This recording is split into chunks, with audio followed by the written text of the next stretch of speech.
Estamos aqui com Sargento Raimundo mais uma vez e Vilma. Sargento Raimundo hoje recebeu a alta, eu recebi aqui o presente e ele voltou às suas atividades. Vilma, que eu atendi em Itabuna no meados do ano de 2023, também com problemas tanto na coluna, ombro, e tratamos ela voltou novamente aqui, veio na cidade de Caraí e hoje estão de alta, né? Foi um prazer ter vocês aqui, vou sentir saudade de vocês aqui na clínica, sempre inovando aqui, trazendo aí a presença de vocês. O prazer foi meu, eu estou aqui saindo daqui hoje feliz da vida, que eu cheguei aqui com a fascite plantar no pé, estava aparecendo um bocado de espinho, não podia nem pisar no pé. Hoje eu estou saindo daqui, graças a Deus, pronto para recomeçar minhas atividades físicas. Amém. E abaixo de Deus, Dr. Kaique aqui, que excelente profissional, entendeu? E eu agradeço, para mim só gratidão. E parabéns mesmo, viu? Pelo seu trabalho, pela sua dedicação. Parabéns também para a Vitória, a sua assistente aqui da clínica, a sua secretária, e também para todo mundo da clínica aqui. Eu agradeço a todo mundo. Vou sair daqui com saudade. Em breve retornaremos aqui de novo.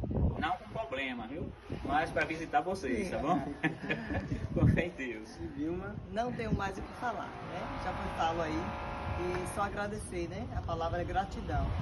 Meu marido estava aí já há uns 3 meses com esse problema no pé e fizemos um monte de sessões em Itabuna e nada, como eu já conheço ele de Itabuna, e aí procuramos aqui para solucionar, que eu sabia, tinha certeza que ele ia ficar curado abaixo de Deus.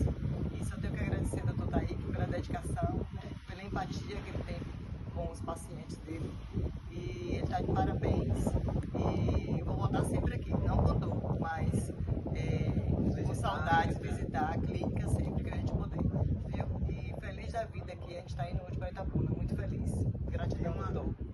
Por tudo, viu? Deus abençoe. e Vilma, ela estava aqui na turma de Pilates e as colegas, né, já estavam falando, ô Vilma, quando você precisar, Deixar saudade. venha também, porque deixou saudade também aqui na turma. Fiz um pacote aqui de Pilates e melhorei bastante.